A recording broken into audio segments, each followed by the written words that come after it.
우리는 매주 십계명의 내용을 하나씩 차례대로 살펴보고 있습니다. 오늘은 다섯 번째 계명, 5계명, 내 부모를 공경하라입니다.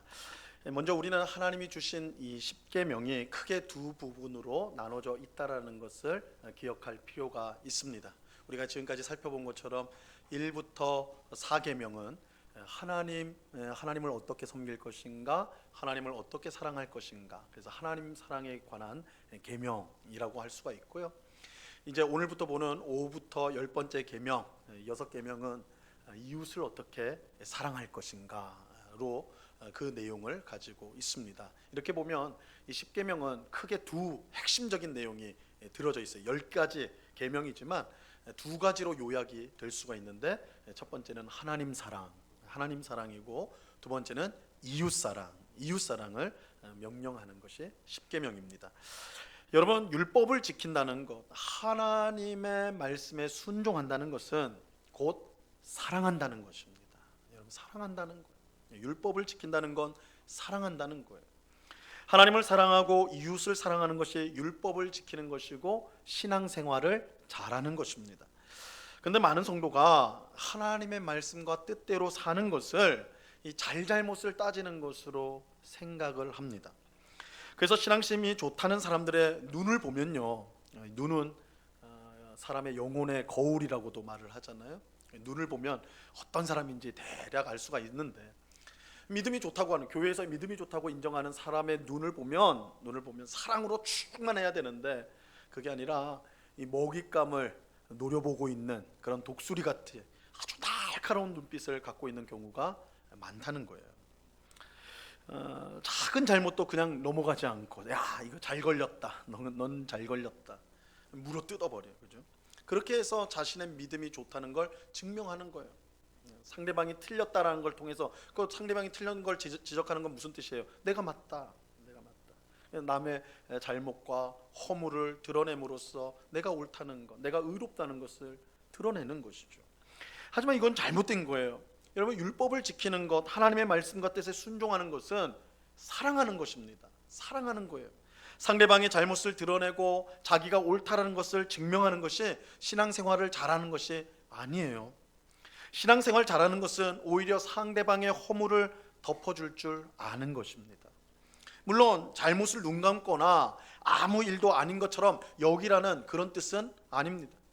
상대방이 잘못을 깨닫고 회개할 수 있도록 사랑으로 권면하고 기다려주라는 거예요. 하나님의 말씀과 뜻에 순종하는 성도의 눈은 날카로워서는 안 돼요. 오히려 사랑과 자비가 넘쳐야 돼요.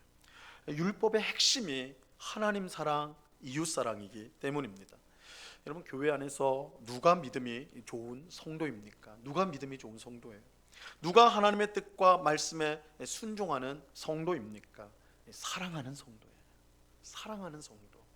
하나님을 사랑하여 그의 말씀과 뜻에 순종하기를 힘쓰고 이웃을 사랑하여 잘못한 사람에게 권면하고 오래 참음으로 올바른 길로 인도하는 성도, 그 성도가 정말 믿음이 좋은 성도인 것입니다.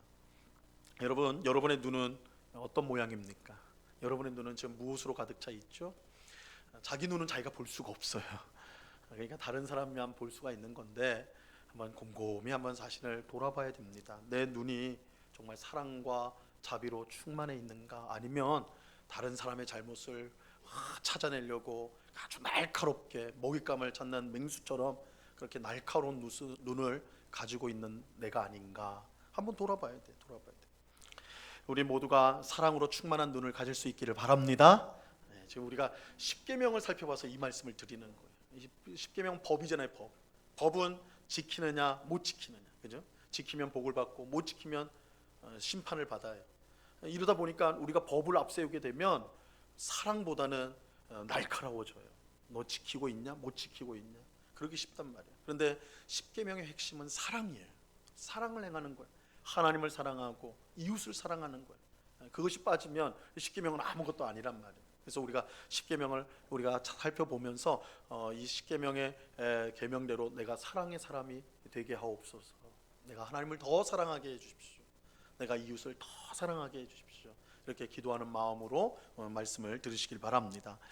자, 오늘 살펴보려고 하는 5계명은 이웃사랑에 관한 계명 중 첫 번째 계명으로 내 부모를 공경하라입니다. 사실 5계명은 특별한 계명이 아닙니다. 특별한 내용이 아니에요. 이 기독교뿐만 아니라 사실은 모든 종교, 모든 민족, 모든 문화에서 부모를 공경하는 것은 너무나 당연한 거예요. 이게 상식의 상식, 그죠? 상식에 속하는 거예요. 물론 부모와 자식이 서로 뺨을 치도록 하는 그런 이 필연적인 이단, 사이비, 종교 집단이 없는 건 아니지만 뭐 PD 수첩이나 그런 데서 나오잖아요, 그죠? 엄마와 딸이 서로 뺨을 치도록 만드는 그런 종교가 있더라고요. 그런 건 폐륜이죠. 그런 극단적인 경우를 제외하고는 어느 종교나 어느 문화나 어떤 민족이든지 부모를 공경하는 것은 이게 너무나 당연한 거예요. 당연한 거예요. 그래서 부모를 공경하는 것은 누구나 지켜야 될 인류 보편적 가치라고 말할 수가 있습니다. 그래서 5계명은 그 내용만 봐서는 전혀 특별하지가 않습니다. 하지만 5계명은 비록 평범한 내용을 갖고 있지만 내용은 굉장히 평범해요. 누구나 알 만한, 누구나 당연하다고 생각할 만한 그런 내용인데, 그러나 이 10계명 안에서는 이 5계명이 사실 특별한 의미를, 특별한 중요성을 가지고 있습니다. 먼저 5계명은 이웃사랑에 관한 6가지 계명 중에 첫 번째로 나와요. 첫 번째로. 여러분, 무엇이든지 제일 먼저 나오는 건 뭐예요? 대표한다는 뜻이에요. 대표한다. 그죠? 그러니까 6개의 계명이 있는데 제일 앞에 위치해 있다. 이것은 가장 대표하는 성격을 가지고 있다는 거예요. 이제 5계명, 내 부모를 공경하라부터 이제 이웃집의 것을 탐하지 말라, 10계명 10번째까지 이제 계속 이어져. 살인하지 말라, 간음하지 말라, 도둑질하지 말라, 거짓 증거하지 말라, 이렇게 계명들이 이어지는데, 이웃사랑에 대한 계명이 이어지는데, 그 중에 내 부모를 공경하는 것이 첫 번째에 위치하고 있다. 이것은 이 계명이 굉장히 모든 이웃사랑의 근간이 되는 내용이다라는 것을 보여주는 거죠. 그러니까 그냥 부모를 공경하라 이렇게 해버리면 굉장히 당연한 내용으로 지나치기 쉽지만, 모든 인간관계, 이웃을 사랑하라는 그 계명들 가운데 이 계명이 제일 먼저 와 있다. 그것은 모든 인간관계의 가장 중요한 원리로서 이 계명이 그 내용을 갖고 있다라는 뜻이 됩니다. 또 5계명은 그것에 순종했을 때 주어질 약속이 있는 또한 유일한 계명이기도 해요. 에베소서 6장 2절에 보면 사도 바울이 이 5계명을 인용하면서, 10계명의 5계명을 인용하면서 이렇게 설명을 하였습니다. 우리 말씀을 한번 같이 읽어봅니다. 시작. 내 아버지와 어머니를 공경하라. 이것은 약속이 있는 첫 계명이니. 내 아버지와 어머니를 공경하라. 원래 우리 구약 성경도 내 아버지와 어머니를 공경하라는데 그냥 합쳐버렸어요. 부모를 공경하라 해버렸는데, 더 정확하게는 내 아버지와 어머니를 공경하라예요. 그러니까 사도 바울이 정확하게 인용을 했어요. 10계명의 제5계명을 인용한 거예요. 그러면서 뭐라고 하냐면, 이 계명은, 5계명은 약속이 있는 첫 계명이다, 이렇게 말하고 있어요. 약속이 있다. 약속이 있다. 이 계명에 순종하는 자에게 주어질 복이 약속된 계명이라는 거예요. 약속된 계명. 그렇다면 그 약속은 무엇인가? 자, 오늘 본문을 보시기 바랍니다. 오늘 신명기 본문 같이 읽어봅니다. 시작. 너는 내 하나님 여호와께서 명령한 대로 내 부모를 공경하라. 그리하면 내 하나님 여호와가 내게 준 땅에서 내 생명이 길고 복을 누리리라. 자, 5계명에 순종하는 사람, 성도에게 어떤 복이 주어져요? 하나님이 주시는 땅에서 오랫동안 살고, 장수하는 게 오래 사는 복을 주겠다. 그리고 복을 누리리라. 풍성함을 주시겠다. 이런 부모님 공경하면 장수하게 돼요. 하나님이 풍성한 삶을 주게 돼요. 이게 약속에 붙어 있는 거예요. 약속에 붙어 있어. 그런데 이처럼 계명을 지키면 복을 주겠다라고 하는 계명은요, 이 5계명이 처음이고 유일합니다. 처음이고 유일해요. 물론 이제 10계명을 좀 읽어보신 분은, 아니 목사님 2계명도 약속이 있어요. 2계명도 왜 5계명만 있다고 합니까? 이렇게 이제 반문을 하실 거란 말이에요. 2계명에도 사실은 약속은 있어요. 그래서 하나님을 미워하는 자는 3, 4대에 이르기까지 심판할 것이고, 하나님을 사랑하는 자는 천대에 이르기까지 하나님이 은혜를 베풀리라, 이렇게 약속이 있단 말이에요. 근데 이건 우리가 이제 좀 유심히 살펴보면, 하나님을 사랑하는 것, 하나님을 미워하는 것, 이것은 그 계명이 제시하는 게 아니에요. 그 계명을 지키는 게 아니에요. 일반적인 내용이에요. 그렇죠? 그래서 그 2계명과 넓은 면에서는 뭐 연결이 되겠지만, 사실은 일반적인 약속이에요. 하나님을 미워하면 벌을 받는다. 하나님을 사랑하면 복을 받는다. 일반적인 약속이에요. 그러나 5계명은 구체적으로 내 부모를 공경하면 장수하게 된다, 풍성한 삶을 살게 된다, 그 약속을 해주고 있단 말이에요. 자, 이렇게 보면 이 5계명은 이웃사랑의 첫 번째 계명이고 또 약속이 있는 유일한 계명이다라는 점에서 분명히 특별한 의미를 가지고 있다라고 할 수가 있는 것이죠. 자, 이러한 사실은 5계명의 내용인 내 부모를 공경하라가 우리가 생각하는 것보다 훨씬 깊은 의미를 담고 있다는 것을 암시해 줘요.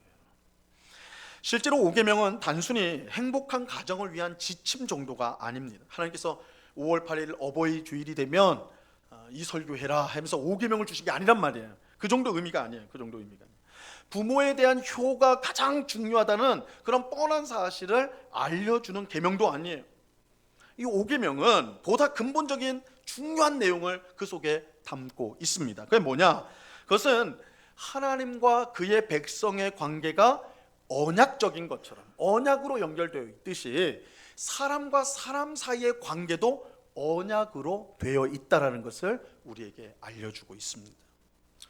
제가 설교 시간에 이제 몇 번 말씀을 드렸어요. 하나님께서 그의 백성인 우리와 관계를 맺는 방식이 있는데 그것이 언약이라고 그랬습니다. 언약. 하나님이 우리를 찾아와서 관계를 맺으세요. 관계를 맺는데 언약이라는 방식을 통해서 관계를 맺으세요. 관계를. 그래서 여러분, 언약이란 말이 요즘에 잘 쓰는 말은 아닙니다. 잘 쓰지 않는 말이에요. 그럼에도 불구하고 우리 성도가 이 언약이란 말을 익숙해야 되는데 굉장히 중요한 의미예요. 하나님이 언약을 통해 우리와 관계를 맺으시기 때문입니다. 그런데 이 언약이라는 것은 약속이에요. 쉽게 말하면 약속인데 그냥 약속이 아니에요. 굉장히 엄중한 의미의 약속이에요. 반드시 지켜야 되는 약속, 목숨을 걸고 지켜야 하는 약속입니다. 이 창세기 15장에 보면 아브라함이 하나님께 간곡한 부탁을 드리는 내용이 나옵니다. 뭐라고 부탁을 드리냐면, 내 나이가 이제 너무 늙어가지고 아이를 낳을 수 없으니까 우리 집에 있는 종 엘리에셀을 내 후계자로 삼게 해 주십시오. 내 아들로 입양하게 해 주십시오. 이렇게 부탁을 합니다. 이 아브라함의 말은 사실 참고 참다가 나온 말이에요. 아브라함이 막 이 속병이 날 정도로 참고 참다가 하나님 앞에 드린 말씀입니다. 아브라함이 고향을 떠나 75세 때 가나안 땅에 오게 되었는데, 그가 노년이 되어서 75세는 노년이죠. 노년이 되어서 가나안 땅에 온 이유는 하나님의 약속 때문이에요. 하나님이 아브라함에게 약속을 주셨는데, 내가 너를 통해 가나안 땅을 그 땅을 너에게 주고 너의 후손이 그곳에 큰 민족을 이루게 될 것이다. 이 말은 뭐예요? 너와 너의 후손을 통해 나라를 세우겠다. 나라를 세우겠다. 그 원대한 약속을 주신 거예요, 아브라함에게. 그래서 아브라함이 그 약속을 믿고 가나안 땅에 오게 된 것입니다. 근데 이 아브라함이 그 약속을 믿기가 사실은 쉽지가 않았어요. 왜냐하면 75세 때까지, 아브라함이 가나안 땅에 올 때까지 사실은 자식이 없었어요. 아브라함과 사라 사이에 아이가 없었습니다. 아이가. 그러니까 아브라함은 자기 때에 대가 끊길 위기 속에 있었어요. 근데 하나님은 그에게 큰 민족을 이루겠다는 약속을 주셨거든요. 그 약속 붙들고 온 거예요. 근데 가나안 땅에 왔을 때, 그러면 그때부터 하나님이 막 자식을 줬느냐, 매년 아이를 계속 낳도록 하셨느냐? 아니야. 가나안 땅에 왔는데도 10년 지나고 20년이 지났는데 아무 소식이 없는 거야. 아무 소식이 없는 거야. 아브라함이 속이 타죠. 이건 무슨 큰 민족을 이루기는커녕 뭐 가족조차도 이루지 못하고 대가 끊길 위기에 처해 있으니까요.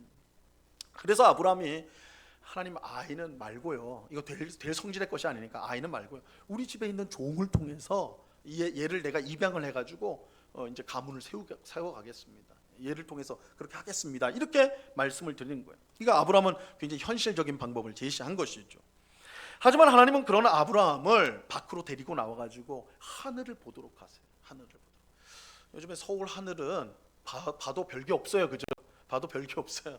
깜깜할 뿐이지 아무것도 보이지 않아요. 하도 도시가 밝아가지고. 그런데 아브라함 때는 4,000년 전이란 말이에요. 얼마나 하늘을 바라보면, 밤에 그 깜깜한 밤에 하늘을 바라보면 그야말로 우리가 별이 쏟아진다는 말을 하는데, 별이 쏟아지는 그 광경을 봤을 거란 말이죠. 하나님이 그렇게 말씀하세요. 봐라, 하늘에 별이 꽉 차 있지, 너의 후손도 이렇게 많을 거야. 그렇게 말씀을 하셨어요. 근데 아브라함이요, 미심쩍어요. 왜냐하면 지금까지도 아이를 못 낳았으니까. 하나님, 그 말씀은 참 좋은데 그 증거 있습니까? 증거. 내가 좀 그걸 믿을 수 있는 증거 좀 주십시오. 증거 좀 주십시오. 이렇게 말씀을 드린다고요. 이때 하나님께서 오늘 우리에게는요 매우 특이한 일을 아브라함을 통해 하게 하십니다. 굉장히 특이한 일을 하게 하세요. 창세기 15장 9절과 10절 말씀인데요. 말씀 잘 보세요. 여호와께서 그에게 이르시되 나를 위하여 3년 된 암소와 3년 된 암염소와 3년 된 순양과 산비둘기와 집비둘기 새끼를 가져올지니라. 아브라함이 그 모든 것을 가져다가 그 중간을 쪼개고 그 쪼갠 것을 마주 대하여 놓고 그 새는 쪼개지 아니하였으며. 하나님께서 아브라함에게 소와 염소와 양, 비둘기를 가지고 오라고 하셨어요. 그리고 아브라함에게 소, 염소, 양을 반토막으로 쪼개라고 하십니다. 살아있는 소를, 양을, 염소를 반토막을 내라는 거예요. 비둘기는 너무 조그매가지고 그냥 죽이고 이거는 반토막 내지 말고 그냥 이 세 개, 소, 염소, 양을 쪼개라는 거예요. 반으로, 정확하게 반으로 쪼개라는 거예요. 그 다음에 어떻게 하느냐? 길 하나 사이를 두고, 뭐 넓은 길은 아닐 거예요. 사이를 두고 그 쪼갠 그 고기들을, 짐승을 마주 대하게 하라는 거예요. 소를 반토막 내가지고 한쪽은 여기, 하나는 여기, 중간에 공간을 두고, 염소를 반토막 내서 하나는 여기, 하나는 여기 마주 대하 보도록 그렇게 하라는 거예요. 여러분 상상을 해보세요. 짐승을 그렇게 반토막을 내가지고 그 조각난 거를 탁 사이에 이렇게 마주 보게 하였다. 그럼 그 중간은 뭘로 찼을까요? 피. 그죠? 그 짐승의 피가 계속 흘러나왔을 거 아니에요. 그 사이는 핏길이란 말이에요. 핏길. 그러니까 이 뭔가 그럴 거란 말이에요. 그래서 일단 아브라함이 그렇게 했어요. 그리고 이제 밤이 되었습니다. 어두워졌어요. 어두워졌는데 그때 갑자기 연기나는 화로와 횃불이 보이더니, 이 연기나는 연기와 횃불이 보이더니 그것이 그 핏길, 짐승 반토막 난 그 짐승들 사이에 난 길로 지나가는 거예요. 지나갔어요. 자, 여기서 이 연기와 횃불이 뭘 말하는가? 그것은 하나님의 임재를 뜻하는 거예요. 하나님의 임재. 그것은 우리가 출애굽한 이스라엘 백성이 시내산에 왔을 때에 그 시내산에서 하나님이 그들을 만나 주셨거든요. 근데 하나님 만나 주실 때 어떤 모습으로? 연기와 불로서 만나 주세요. 출애굽기 19장 18절 말씀에 보면요, 이렇게 말씀합니다. 시내산의 연기가 자욱하니 여호와께서 불 가운데서 거기 강림하심이라. 그 연기가 옹기가마 연기같이 떠오르고 온 산이 크게 진동하며. 연기와 불, 하나님이 연기와 불로 나타났어요. 그러니까 아브라함이 짐승을 두 토막 내가지고 이렇게 마주보게 했는데 그 사이에 연기와 불이 지났다는 건 뭐예요? 하나님이 지나가셨단 말이에요. 하나님이 지나가셨다. 여러분, 이 사건은요 굉장히 생소하죠. 또 어떻게 보면 기괴해요. 무슨 공포 영화를 보는 것 같아요. 짐승을 토막 낸 다음에 그 사이에 불과 연기가 슉 지나간다. 그 광경만 보면 무슨 공포 영화의 한 장면 같죠. 이게 무슨 뜻일까? 이게 무슨 뜻일까? 그죠? 짐승을 반토막 내서 마주보게 한 것, 그리고 거기에 하나님이 그 사이를 지나간 것, 그게 무슨 뜻일까? 성경은 그 뜻을 이렇게 밝히고 있습니다. 창세기 15장 18절 상반절 말씀인데, 이 말씀 같이 한번 읽어봐요. 시작. 그날에 여호와께서 아브람과 더불어 언약을 세워. 뭘 세웠다고요? 언약을 세웠다. 이게 언약이에요. 언약식이에요. 언약식. 짐승을 반토막 내가지고 세워놓고 그 사이를 지나가는 거, 이게 언약식이에요. 언약식. 하나님과 아브라함이 언약을 세운 거예요. 가나안 땅에서 큰 민족을 이루리라는 하나님의 약속을 아브라함이 어떻게 믿을 수 있느냐? 그렇게 묻자 하나님은 그와 언약을 맺으셨어요. 언약을. 그런데 이 언약은 단순한 약속이 아니에요. 그 안에 무시무시한 의미가, 내용이 담겨져 있어요. 연기와 불로 나타난 하나님이 소와 염소와 양이 반토막 난 길로 지나가셨어요. 이게 무슨 뜻입니까? 무슨 뜻이에요? 내가 너에게 준 약속을 지키지 않으면 어떻게 되겠다고요? 이 반토막 난 짐승처럼 되겠다라는 거예요. 이거 굉장히 어마어마한 내용이 속에 들어가 있는 거예요. 하나님께서 그 사이를 지나가면서 아브라함아, 너가 뭘로 믿겠냐고? 내 말을 뭘로 믿을 수 있겠냐고? 증거가 뭐냐고? 내가 이 약속을 안 지킨다면, 내가 너와 한 이 약속, 언약을 안 지킨다면 내가 이 반토막 난 짐승처럼 내가 될 거야. 이 말은 뒤집으면 무슨 말이야? 반드시 지킨다. 반드시 지킨다. 하나님께서 반드시 이것을 지키겠다. 그래서 이 언약은요 생명을 담보로 하는 거예요. 생명을 담보로 하는, 이게 피가 흐르는 거죠. 자, 이런 점에서 성경은요 언약을 하다, 언약을 맺다라고 하지 않고 이 성경이 기록된 히브리어로 보면 언약을 자르다라고 해요. 언약을 자르다. 이상하죠. 우린 약속을 하다, 약속을 맺다 하는데 히브리 사람들은 약속을 자르다, 언약을 자르다라고 표현을 해요. 자른다는 거예요. 뭘 잘라요? 어긴 사람을 자른다는 거예요. 이 성경의 언약이라는 거는 굉장히 무시무시한 거예요, 사실은. 그걸 어긴 쪽은 잘라버리겠다는 거예요. 잘라버리겠다는 거예요. 하나님은 아브라함과 언약을 맺었던 것처럼 그의 백성과도 언약으로 관계를 맺는데요. 하나님은 출애굽한 이스라엘 백성을 시내 산으로 인도한 후에 언약을 맺으십니다. 그 언약의 내용이 뭐예요? 나는 너희의 하나님이 되고 너희는 내 백성이 되리라. 이제 한 20-30%는 외우시는 것 같은데 100%가 되는 그날까지 이거 꼭 외우시라고 말씀을 드렸어요. 중요한 거예요. 하나님이 우리와 관계를 맺으시는데 언약으로, 그 언약의 내용이 뭐라고요? 나는 너희의 하나님이 되고 너희는 내 백성이 되리라. 이 언약의 뜻은 나는 너희의 하나님답게 너희를 위해서 내가 해야 될 일을 다 하겠으니까 할 거니까 너희도 내 백성답게 너희가 해야 될 일을 다 해야 된다. 이게 언약이에요. 언약. 그런데 하나님과 이스라엘 백성 간에 맺은 언약도 아브라함과 맺은 언약처럼 피가 있었어요. 피. 출애굽기 24장 6절에서 8절 말씀인데 이 말씀도 잘 들어보세요. 모세가 피를 가지고 반은 여러 양푼에 담고 반은 제단에 뿌리고 언약서를 가져다가 백성에게 낭독하여 듣게 하니 그들이 이르되 여호와의 모든 말씀을 우리가 준행하리이다. 모세가 그 피를 가지고 백성에게 뿌리며 이르되 이는 여호와께서 이 모든 말씀에 대하여 너희와 세우신 언약의 피니라. 계속 피가 나오죠. 피. 언약을 맺는데 피야, 피. 먼저 제단에 피를 뿌려요. 그리고 나머지 피를 가지고는 백성에게 뿌려요. 무슨 뜻이에요? 이 언약을 어기는 쪽은 어떻게 되는 거예요? 피를 흘린다는 거예요. 잘린다는 말이에요. 하나님은 하나님의 역할을 하겠다라는 거예요. 이스라엘 백성들에게 내가 하나님으로서 너희를 사랑하고 너희를 인도하고 너희를 지키고 보호할 거야. 만약에 그것을 어기면 어떻게 하겠다고요? 피를 보겠다는 거예요. 그러니 너희는 내 백성답게 어떻게 살라고요? 하나님만 섬기고 우상을 섬기지 말고 하나님만 섬기고 하나님의 뜻에 순종하고 하나님께 영광을 돌리는 삶을 살아야 된다. 어기면요 피를 본다는 거예요. 굉장히 엄중한 것이죠. 하나님은 자기 백성과 언약을 통해 관계를 맺으세요. 이 언약은 피로 세워지는 엄숙한 언약이에요. 엄숙한 언약. 언약을 맺은 당사자들이 반드시 지켜야 되는 거예요. 이 언약의 내용은 나는 너희의 하나님이 되고 너희는 내 백성이 되리라는 거예요. 자, 여기서 중요한 게 있는데 우리가 초점을 맞춰야 되는 중요한 게 있는데 언약을 맺는 당사자들의 위치를 생각하셔야 돼요. 언약을 맺는 당사자들의 위치. 하나님은 하나님의 자리에서 하나님의 역할을 하는 거예요. 백성은 하나님 백성의 자리에서 그 역할을 해야 되는 거예요. 그러니까 언약 안에는 언약을 맺는다고 할 때는 자리가 정해져요. 자리가 하나님의 자리가 있고 백성의 자리가 있는 거예요. 그 자리에서 하나님은 그 자리에서 해야 될 일들을 충실하게 해야 돼요. 백성은 그 자리에서 자신들이 해야 될 일에 충실해야 된다는 거예요. 충실해야 돼요. 그래서 하나님은 그의 백성을 보호하고 인도하고 복되게 해야 되는 거예요. 언약을 지키는 거예요. 언약을 지키는 거예요. 그래서 구약 성경에 보면 하나님이 이스라엘 백성들이 그렇게 말 안 듣고 엉뚱한 짓 하고 배반하고 그래도 어떻게 해요? 끝까지 참고 인내하고 돌아오라고 그러고 붙들어 주잖아요. 언약을 지키시는 거예요. 언약을 지키는 거예요.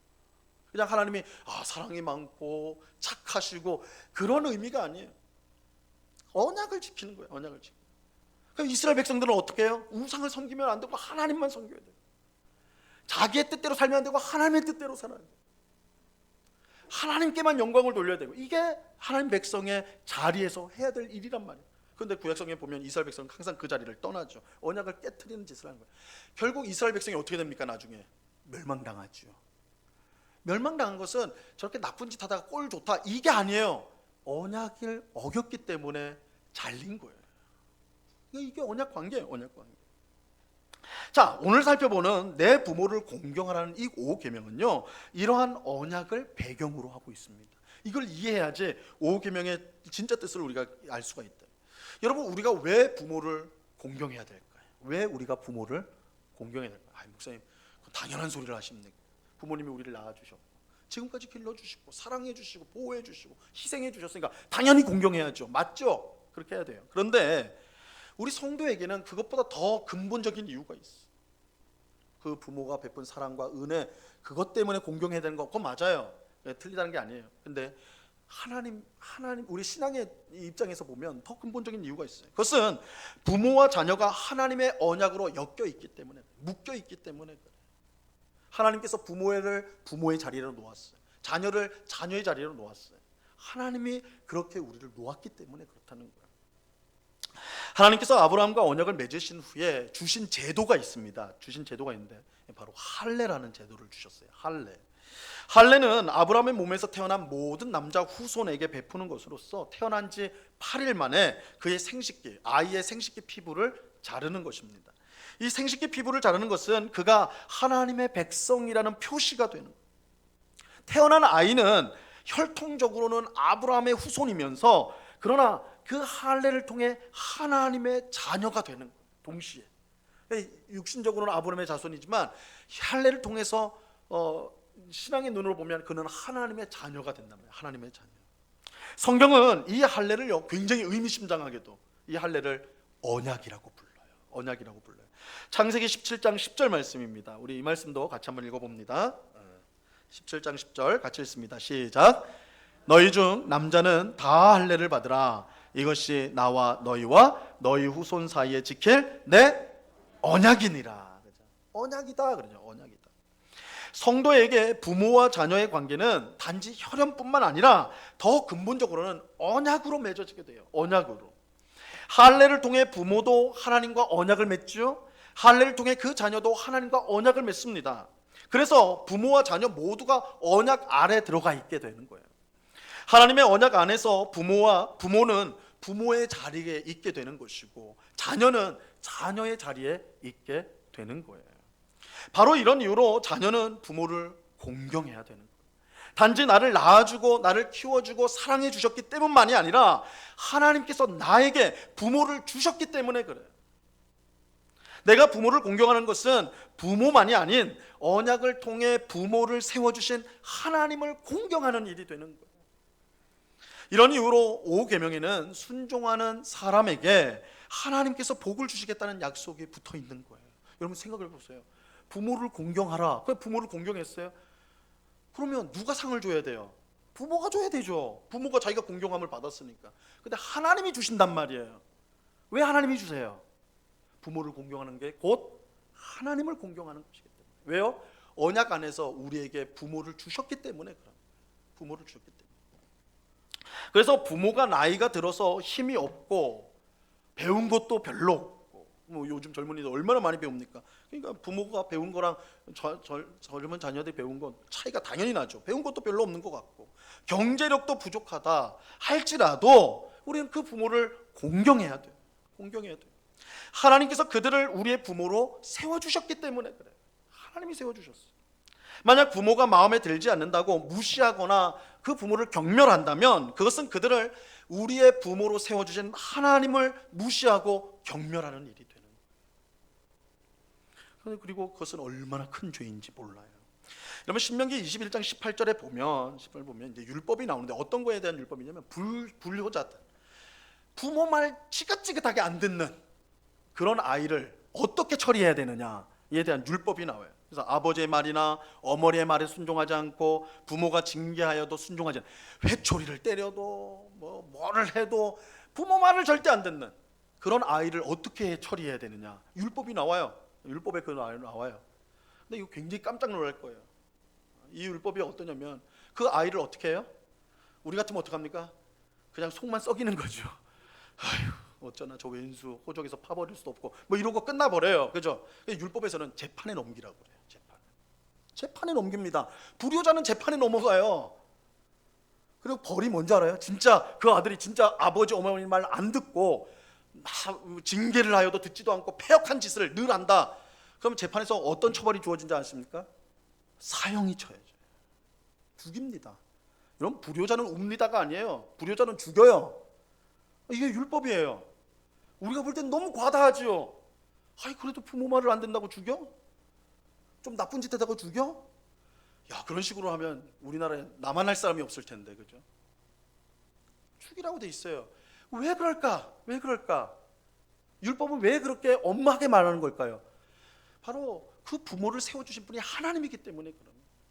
그러니까 부모의 말을 듣지 않고 패역한 짓을 하는 그 사람은 사실은 부모를 거역하기 이전에 그를 부모로 세워주신 하나님께 패역한 짓을 하는 거예요. 부모를 경멸하고 무시한 사람은 하나님을 경멸하고 무시하는 사람이에요. 그래서 이런 처벌이 주어지는 거예요. 하나님을 경멸하고 무시하면 어떻게 됩니까? 그거 처형이거든요. 율법에 동일한 법이 적용이 되는 것입니다. 여러분, 우리는 부모를 존경해야 됩니다. 부모를 존경해야 돼요. 언약 안에서 하나님이 그 부모를 우리의 부모의 자리로 세워주셨기 때문에 그래요. 부모를 공경해야 돼요. 자, 마찬가지로 교회와 사회에서 우리 위에 세워진 사람들을 우리는 존경하고 순종해야 됩니다. 그 이유는 그들이 우리보다 힘이 세고 지혜롭고 대단해서가 아니에요. 하나님이 우리 위에 세워주신 사람들이기 때문에. 우리 위에 세워주신 사람들입니다. 하나님은 언약 안에서 우리의 자리를 정해주세요. 우리는 주어진 자리에서 우리 위에 세워진 사람들을 존경하고 그들에게 순종해야 돼요. 또 우리 아래 세워진 사람들을 사랑으로 돌보고 보호해줘야 돼요. 마치 하나님께서 그의 백성인 우리들을 항상 돌보고 사랑으로 대하는 것처럼, 오래 참는 것처럼, 우리도 하나님이 우리 아래에 세워진 사람들, 자녀든지, 그렇죠? 사회에서 우리 아래에 있는 직급이 낮은 사람들인지 어떤 누구든지 나보다 아래에 있는 사람들을 사랑하고 보호하고 지켜줘야 되는 거예요. 이것이 하나님께서 가정과 교회와 사회를 복되게 하려고 주신 언약 관계예요. 그러니까 하나님과 우리와의 관계뿐만 아니라 사람 사이에도 이 언약 관계가 형성이 된다는 거예요. 그러므로 부모를 공경하라는 이 5계명은 단순히 부모에게 효를 다하라는 정도의 명령이 아닙니다.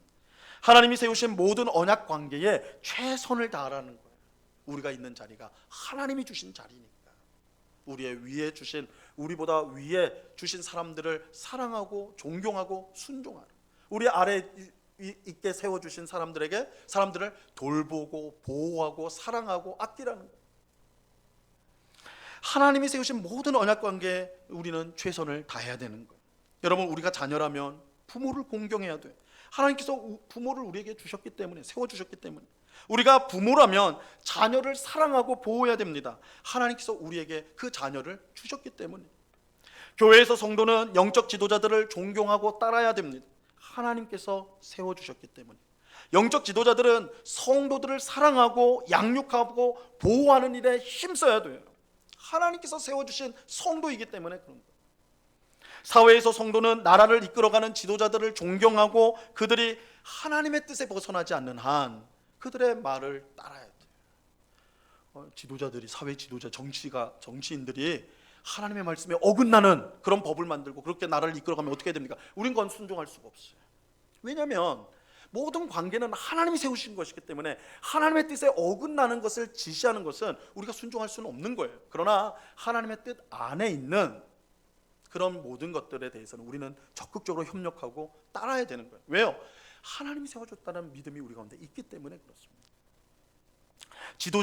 반대로 지도자들 또한 하나님을 두려워하는 마음으로 겸손히 국민들을 섬겨야 마땅한, 보호하고 지켜야 되는 것입니다.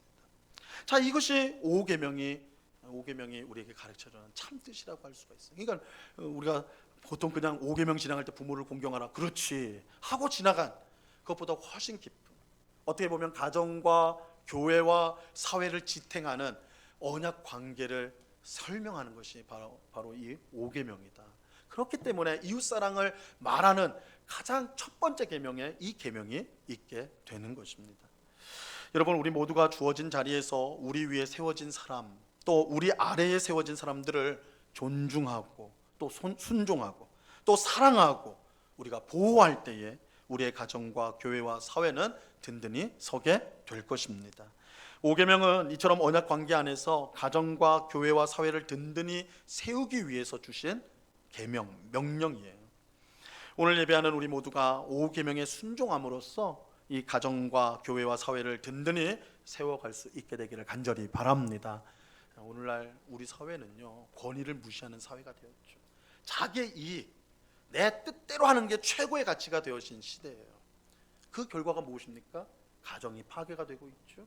그렇죠? 남편이 자기의 뜻만 생각하고, 아내가 자기가 하고 싶은 것만 하면 어떻게 돼요? 가정이 절단이 나죠. 교회 안에서 너만 말씀 전하냐? 나도 잘한다? 이렇게 돼버리면 교회가 절단 나버리죠. 그죠? 권위를 인정하지 않는 사회는요, 무너질 수밖에 없는 거예요. 하나님이 주신 자리, 그 자리가 어디든지 나보다 위에 있는 사람, 하나님이 주신 사람으로 알고 사랑하고 존경하고 따르는, 또 아래에 있는 사람들은 하나님이 우리를 사랑하고 보호하고 인도하듯이 우리 또한 그렇게 할 때에 우리의 가정, 우리의 일터, 또한 이 사회, 또 교회는 든든히 서갈 수가 있게 되는 것입니다.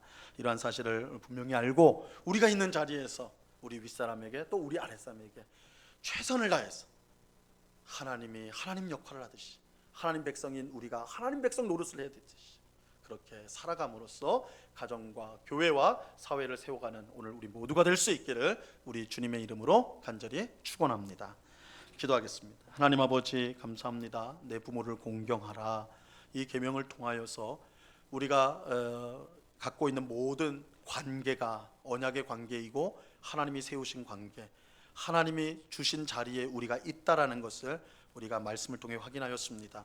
우리가 있는 자리에서 우리보다 높이 있는 사람들 하나님이 세우신 줄 알고 존경하고 또한 그 말을 순종하고 따르는 저희들, 또 우리 아래에 세워진 사람들을 우리가 사랑하고 보호하고 또한 바르게 인도함으로써 정말 우리의 가정, 우리의 사회, 또한 교회를 든든히 세우는 일에 쓰임받는 주의 백성들 다 될 수 있도록 주님 도와 주시옵소서.